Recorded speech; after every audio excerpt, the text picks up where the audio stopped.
Hola, buenas a todos, bienvenidos al canal Bitcoin al Día. Este va a ser un vídeo especial en el que vamos a hablar de cosas muy básicas, cosas que me han pedido personas que entran nuevas al canal o, bueno, personas que entran nuevas incluso al mundo de las criptomonedas y me han pedido que explique un poco qué es el Bitcoin, así de manera muy sencilla, y es lo que vamos a hacer, de manera muy sencilla. Después se puede profundizar muchísimo más, evidentemente. Esto es solamente como un vídeo introductorio para las personas que empiezan desde cero y no saben absolutamente nada de qué es Bitcoin. Entonces la primera pregunta es esa: ¿qué es Bitcoin? Y vamos a ver qué es Bitcoin. Pues Bitcoin en un principio, luego ya os digo que se puede llegar a más cosas, se puede hablar de mucho más, pero en un principio es una moneda virtual basada en una tecnología nueva que se llama tecnología blockchain. Blockchain viene de la palabra cadena de bloques, o sea, se traduce como cadena de bloques, y es por la forma en la que funciona esta tecnología. ¿Qué quiere decir cadena de bloques? Quiere decir que la información que se procesa en el protocolo Bitcoin, todos los ordenadores que están conectados, digamos, para soportar todas las transacciones que se van haciendo en Bitcoin, se estructuran en forma de una cadena. Imaginaros que Bitcoin es como un libro contable. Entonces ese libro contable va teniendo páginas, ¿no? Pues en este caso cada página sería un bloque. Una vez que se escribe esa página digamos que está enlazada con la anterior y con la siguiente, es decir, son consecutivas. Tú vas escribiendo en el libro contable y está relacionada la página 2 con la página 3 y la página 3 con la 4. Tú no puedes arrancar de repente la página 3 y cambiarla por otra porque se va a notar que hay algo erróneo, ¿no? Pues así funciona también la cadena de bloques de esa misma manera.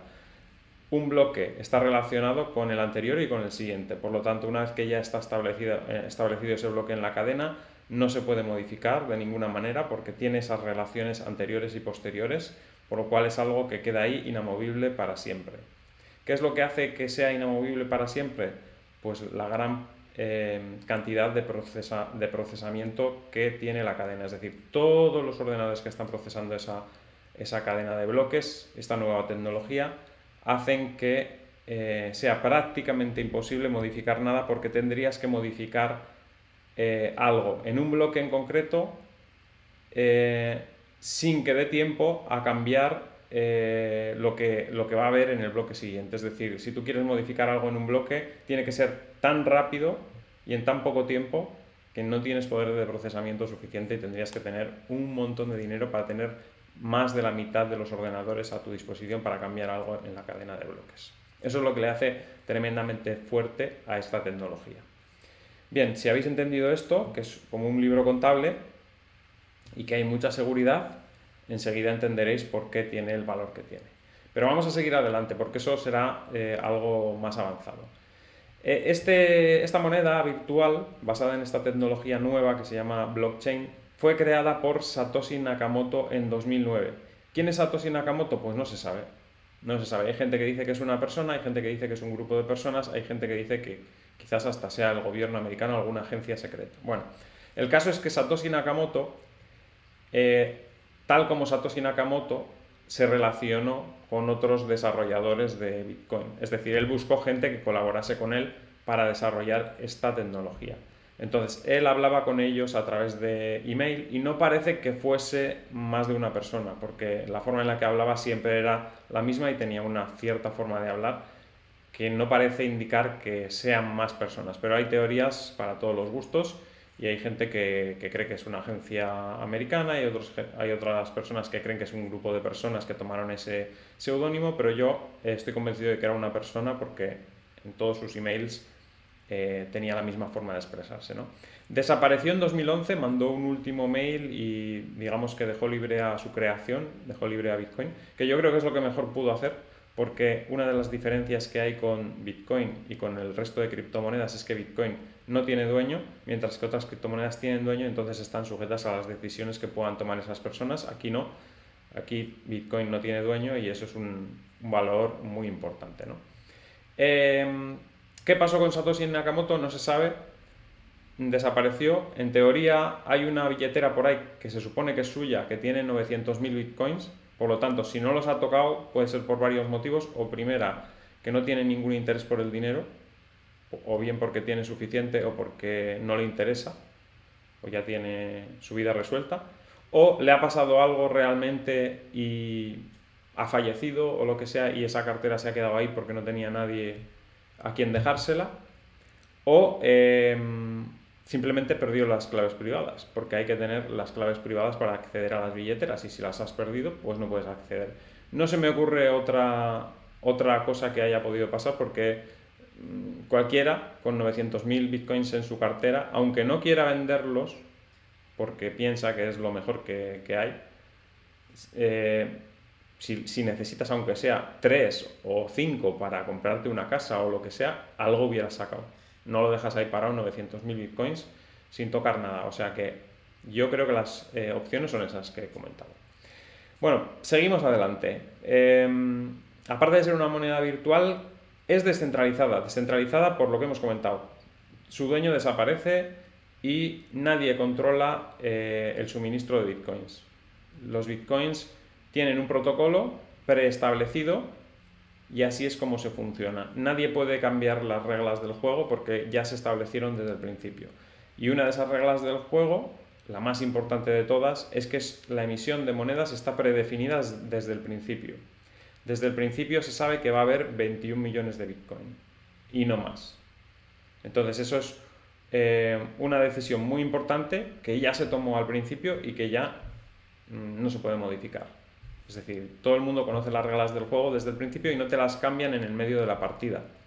Que eso es lo que pasa en los sistemas monetarios que tenemos hasta la fecha.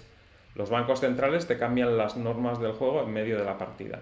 Cuando deciden emitir más dinero, te están cambiando las reglas del juego. Tú has empezado jugando al parchís y que cada vez que sacabas que comías una ficha contabas 20 y de repente, en medio de la partida, el Banco Central Europeo dice no, ahora cuentas 25, porque lo digo yo. Eso es lo que pasa con el sistema monetario tradicional que tenemos hasta la fecha. Pero Bitcoin siempre vas a comer 20, o sea, vas a contar 20 cuando comes una ficha. ¿Vale? Entonces está predefinido desde el principio y eso es una ventaja porque el que participa en este sistema monetario sabe a lo que se atiene. Bien, vamos a pasar de página y luego iremos un poco atrás para ver qué implicaciones tiene el que sea una emisión predefinida de 21 millones, ¿no? ¿Cómo se crean los Bitcoin? Mediante un proceso que se llama minería. Al principio es muy difícil de entender. A mí la primera vez que me lo contaron tampoco entendía nada. ¿Cómo que minería? ¿Cómo que minería? Minería es cuando vas tú a una mina con un pico y empiezas a excavar, a sacar minerales. ¿Y cómo vas a hacer minería en Internet? Pues bueno, consiste en que, evidentemente, si tú vas a poner un ordenador al servicio de la cadena, al servicio de Bitcoin, para procesar las transacciones, para procesar todo lo que se hace en la cadena de bloques, no lo vas a poner ahí por amor al arte. Tendrás que tener una compensación por poner ahí ese equipo a funcionar, que tiene un coste al principio no muy alto cuando empezó Bitcoin, porque podías poner cualquier tarjeta gráfica, pero cuanto más grande va siendo la cadena y más necesidad de cálculo requiere, pues los procesadores que están conectados a la red de Bitcoin, que es una red inmensa de ordenadores, todas juntas en ese mismo protocolo, necesitan un poder muy grande y entonces son máquinas realmente costosas y que además consumen muchísima energía. Entonces, para que alguien tenga incentivos a poner una máquina de esas tan costosa y con tanto coste de energía al servicio de Bitcoin, tiene que tener una recompensa. Entonces, esa recompensa es la que se entrega a los mineros para que pongan esas máquinas a procesar Bitcoin. Entonces, así es como se van creando los Bitcoin. Hemos dicho antes que los Bitcoin van a ser 21 millones. En el momento cero de Bitcoin no había ningún Bitcoin, pero ya estaba predefinido en el protocolo que iba a haber 21 millones. ¿Y cómo decidieron que se iban a distribuir esos 21 millones? Pues en forma de recompensas a los que ponían los ordenadores en la red para verificar todas las operaciones y para hacer que la red funcionase. ¿Cómo se hacía el reparto de estos Bitcoin? Pues había un algoritmo, que es una ecuación matemática muy compleja, por la que todos los ordenadores que se unen a la cadena compiten para descifrarla. Compiten entre ellos para descifrar esa clave. Y el ordenador que la descifra, el que consigue descifrar ese algoritmo, se lleva una recompensa de, al principio, 50 bitcoins los primeros 4 años, pero cuando se estableció el protocolo se estableció un sistema deflacionario, que quiere decir lo contrario a la inflación, que cada 4 años, iba a haber la mitad de recompensa a los mineros. Es decir, los 4 primeros años iban a dar 50 bitcoin al que resolvía ese algoritmo cada bloque, y después, cuando pasó el primer año, en vez de ser 50 eran 25, y cuando pasaron 4 años era 25, cuando pasaron otros 4 años la mitad de 25, y así sucesivamente en los próximos, cada periodo de 4 años. Cada bloque más o menos está programado para que tarde de media en resolverse el algoritmo 10 minutos aproximadamente. Cuantas más máquinas se junten, digamos, a la red de Bitcoin, más rápido se procesa el algoritmo, pero hay un mecanismo de compensación de eso, que se llama la dificultad.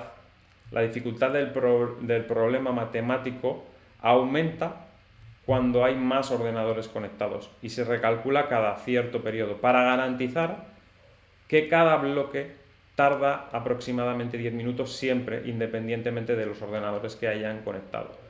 Cuando hay conectados muchos ordenadores, la dificultad sube para que tarden 10 minutos, porque si la dificultad no subiría, si fuese el algoritmo igual de difícil y hay más ordenadores, cada vez se tardaría menos en calcular la ecuación matemática.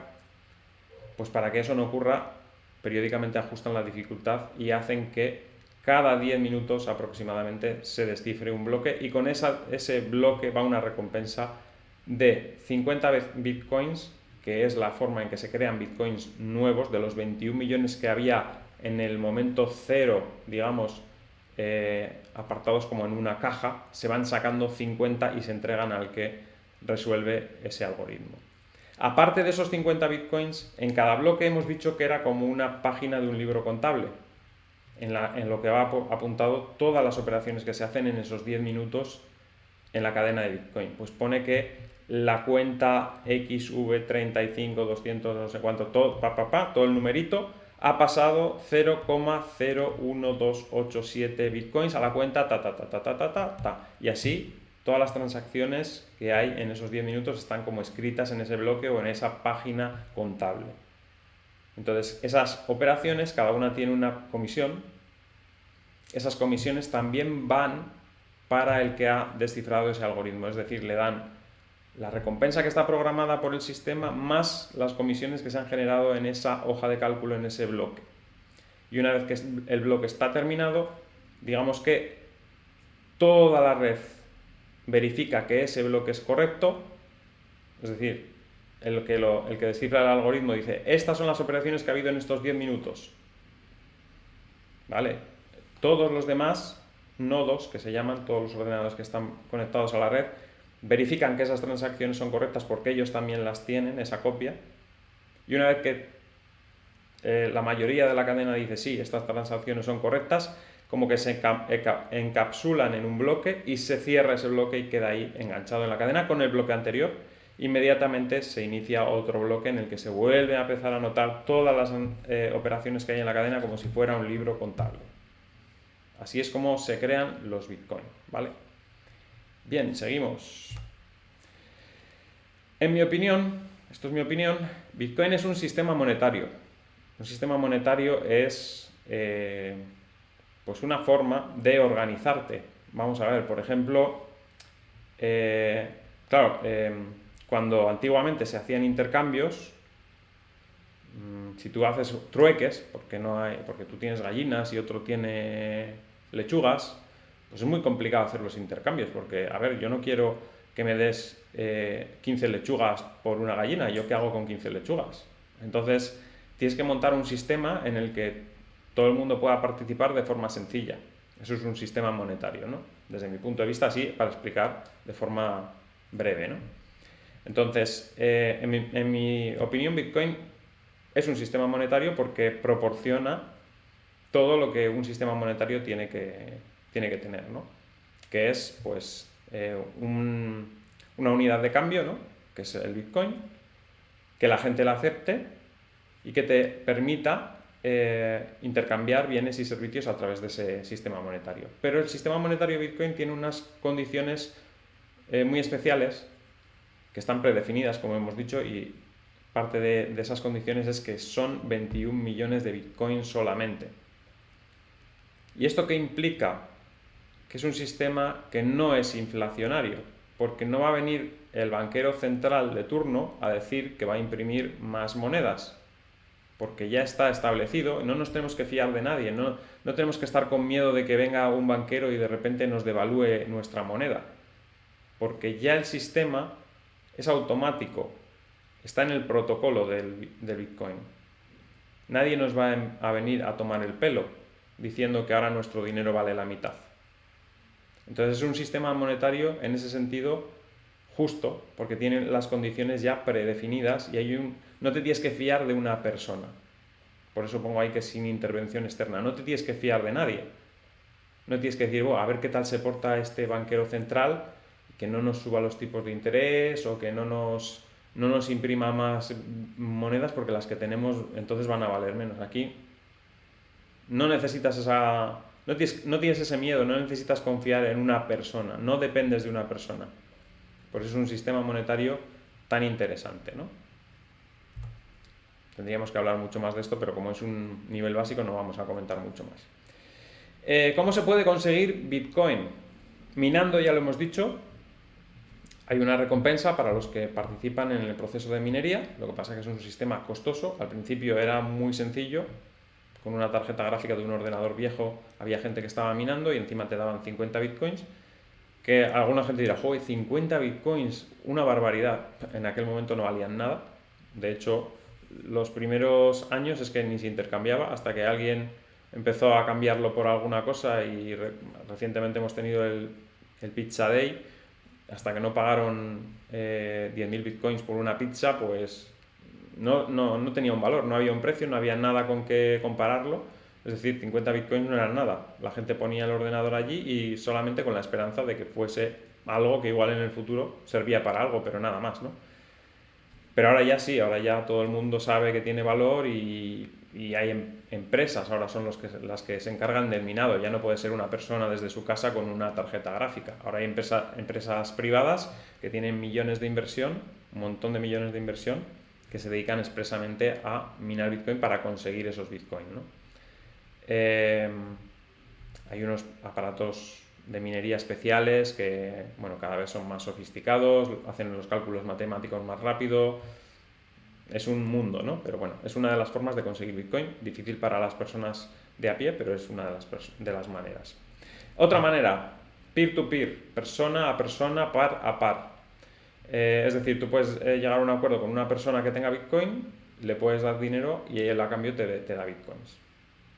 Así de sencillo, ¿no? Si encuentras a alguien que tiene Bitcoin y te fías de esa persona, pues le puedes decir que le pagas un dinero y tienes esos Bitcoin. Y luego, ¿qué? Comprando a través de un exchange, lo más sencillo. Cantidad mínima en los exchange pues suele ser $10. Hay algunos que igual te permiten comprar hasta menos cantidad. Digo esto porque las personas se piensan que no pueden comprar un Bitcoin porque está muy caro. Pero es que el Bitcoin no lo tienes que comprar entero. Puedes comprar un pequeño cachito de Bitcoin. Es como los euros. Tú no tienes por qué tener un euro completo. Tú puedes tener céntimos de euro. Nadie te obliga a que solo tengas un euro. Y si hay una cosa que vale menos, ¿cómo la vas a pagar? No puedes utilizar, ¿no? Pues aquí lo mismo. Bitcoin tiene decimales. Y la parte mínima de Bitcoin se llama Satoshi en honor a Satoshi Nakamoto. Un Satoshi es la parte más pequeña de Bitcoin. 100 millones de Satoshi forman un Bitcoin. Por lo tanto, tú puedes comprar la cantidad mínima que quieras. No hace falta que compres uno entero, si no sería increíble, ¿no? Que tuvieses que pagar tanto y no pudieses entrar en el mercado, ¿no? Además, tampoco serviría como moneda porque no podrías hacer pagos pequeños. Si alguien te pide pagar con Bitcoin, de repente, ¿qué le vas a dar? $30.000. No, tiene decimales, muchos decimales de hecho, ¿vale? Así que bueno, esas son las maneras de conseguir Bitcoin y queda claro que se puede comprar cantidades pequeñas. ¿Para qué puedo utilizar Bitcoin? Pues se puede utilizar como medio de pago, como hemos dicho, como una moneda.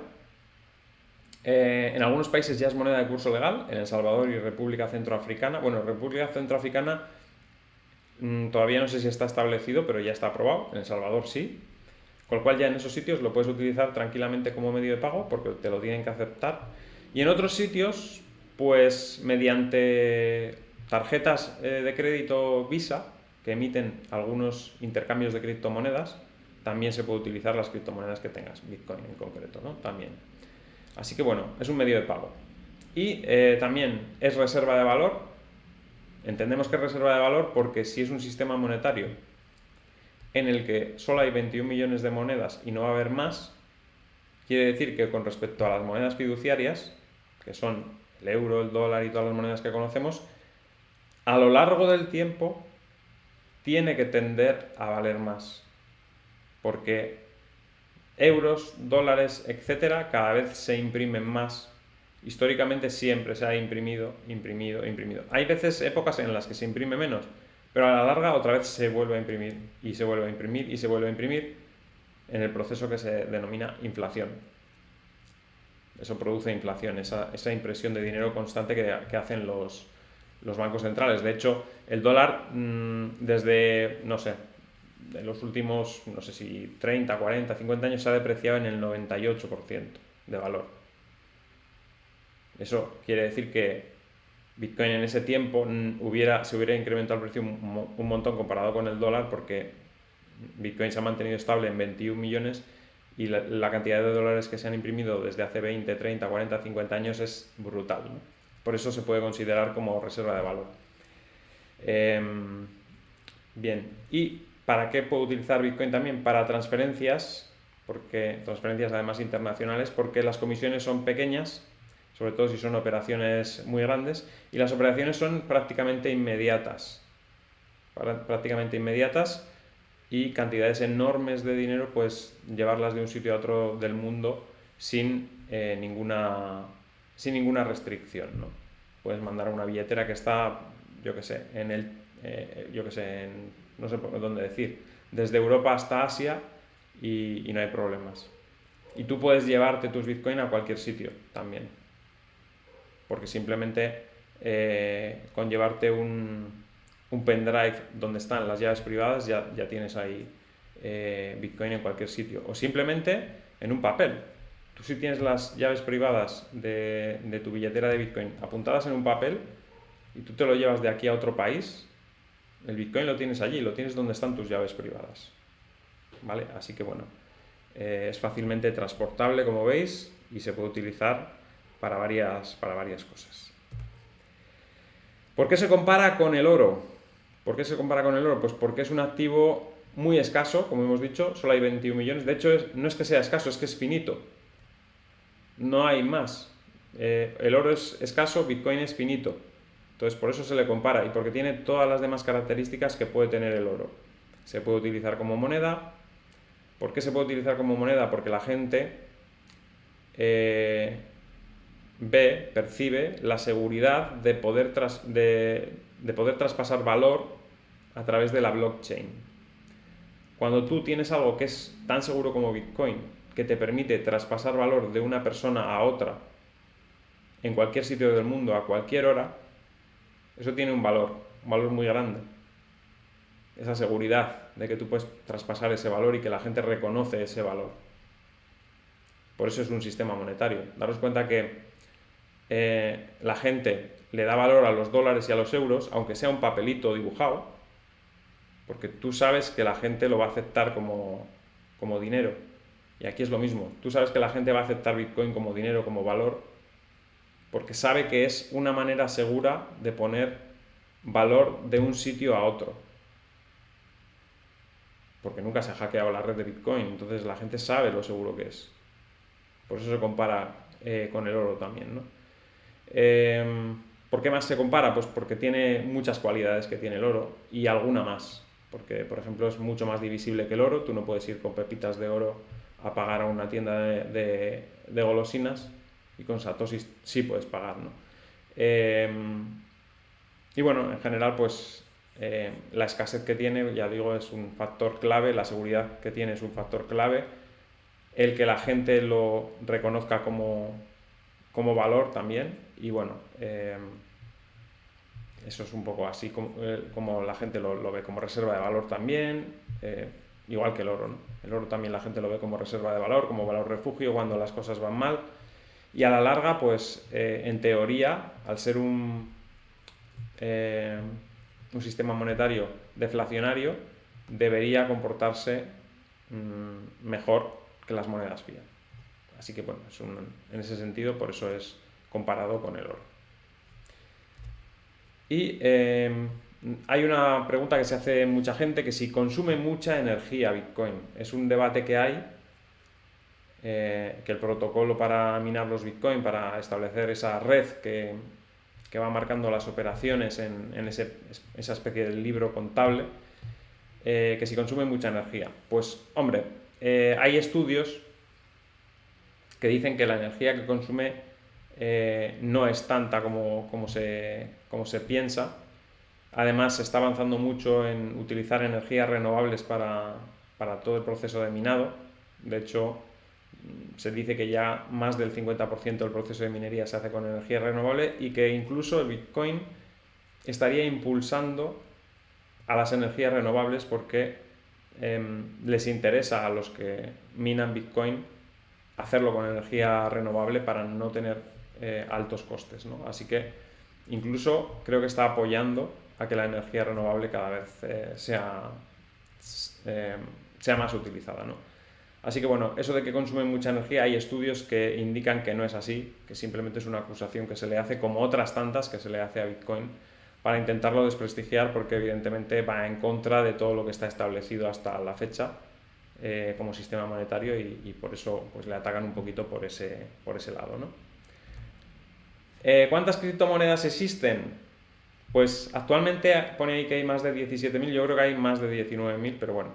En CoinMarketCap se puede ver, hay un montón de criptomonedas. Tenemos algunas, las que más capitalización tienen después de Bitcoin, pues tenemos a Ethereum. Tenemos Tether, que es una moneda, es como el dólar, pero digitalizado, que tiene un contrapeso de $1, se supone. Se supone que hay $1 por cada Tether, o al menos una gran parte de esa cantidad de Tether existen en la vida fiat y están trasladados, digamos, a la vida digital para que se pueda operar más fácilmente. Luego está otra moneda que se llama BNB, que es de un exchange muy grande, y luego tenemos otra lista de criptomonedas. Entre las primeras, pues unas cuantas, ¿no? Pero hay 17.000, como veis, y bueno, no todas son como Bitcoin, evidentemente, pero digamos que muchas se basan en la misma tecnología, aunque luego, pues como he dicho antes, no es lo mismo estas criptomonedas, que Bitcoin, porque estas monedas sí que tienen gente que las dirige o grupos de gente que las controlan, y entonces ya no es lo mismo que Bitcoin, no es descentralizado, no tienen esa característica de Bitcoin, y aparte la red tampoco es lo mismo de fuerte que la de Bitcoin. La de Bitcoin es enormemente grande y la de estas otras monedas no es tan grande como la de Bitcoin, no es tan segura como la de Bitcoin. Vocabulario que debemos conocer para entender un poquito el mercado de criptomonedas. Blockchain es cadena de bloques. Luego tenemos Satoshi, que ya sabemos quién es, y que además de ser la persona que creó Bitcoin, es como se denomina a la parte más pequeña de Bitcoin. Halving es el proceso en el que cada 4 años las recompensas que se les dan a los mineros por descifrar el algoritmo de cada bloque se reducen a la mitad. Es decir, cuando pasaron los 4 primeros años pasó la recompensa de ser 50 a 25, cuando pasaron otros 4 años pasó de 25 a 12,5, y así sucesivamente, y cada vez que se produce ese salto en la recompensa se dice que es el halving. FOMO, que es una palabra que se utiliza mucho en el mercado de criptomonedas, que es Fear of Missing Out, miedo a quedarse fuera del mercado. Es lo que el sentimiento que le produce a la gente cuando el Bitcoin empieza a subir y da la sensación de que no va a parar de subir nunca. Not your keys, not your coins. Si no tienes tus llaves, no tienes tus monedas. Esto lo dice mucha gente porque si tú no tienes tus llaves privadas, si las tienes en un exchange, no las estás controlando tú. Es como cuando tú tienes tu dinero en el banco, En realidad no lo tienes tú, lo tiene el banco, y si de repente el banco un día por lo que sea, de la mañana a la noche hay una crisis y dice que no van a entregar a las personas más de 100 euros porque hay una crisis o un corralito o lo que sea, pues no es tu dinero, no lo tienes tú. Si tú lo tienes en casa, nadie te va a decir que no puedes coger más de 100, puedes coger todo lo que te dé la gana. Y lo mismo en los exchange, pues si tienes las monedas y de repente el exchange dice no hay transacciones hoy porque estamos manteniendo la cadena o haciendo no sé qué, pues ya no son tus monedas en realidad. Son tuyas, pero las tienes prestadas ahí, o sea que esa es una frase que se utiliza mucho. Y luego también tenemos otra frase o sea, otra palabra que es ledger o billetera fría. El ledger es un aparatito que es como un pendrive, que es para guardar tus llaves privadas. Digamos que si tienes tus llaves privadas es tener tus Bitcoin ahí, ¿no? En realidad lo que guardas son las llaves privadas, los Bitcoin están en la blockchain, pero tú con esas llaves privadas, digamos que tienes como la llave de la caja privada de tu banco, ¿no? O sea, puedes ir allí a la blockchain y con esa llave abres tu caja privada, ves que tienes ahí tus Bitcoin y los vuelves a dejar allí cerraditos. ¿Vale? Eso es un poco la billetera fría y las llaves privadas y lo que significa tener un ledger. Y nada más, eso es todo por ahora. Esta es la presentación, esto es lo que quería comentaros. Quería informaros también, antes de nada, que las criptomonedas es un mercado no regulado, así que bueno, cada uno tiene que tener en cuenta eso. Es un mercado todavía sin regular claramente. Está en proceso de regulación, evidentemente, pero que sepáis eso, que es un mercado no regulado. Pero yo lo que quería explicar básicamente en este vídeo era lo que era Bitcoin para que la gente empiece un poco a entender. Luego habría que ir más a fondo, explicar otras cosas un poco más profundamente, pero básicamente eso es lo que es Bitcoin. Así que nada, un saludo, espero que os haya gustado el vídeo y nos vemos en el siguiente vídeo. ¡Hasta luego!